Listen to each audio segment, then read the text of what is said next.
لهم الطائفة منهم أن يضلوك ما يضلون إلا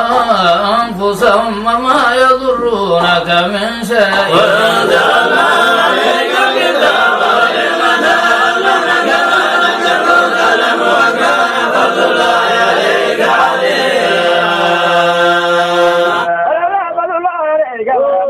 لهم طائفة منهم أن يضلوك وما يضلون إلا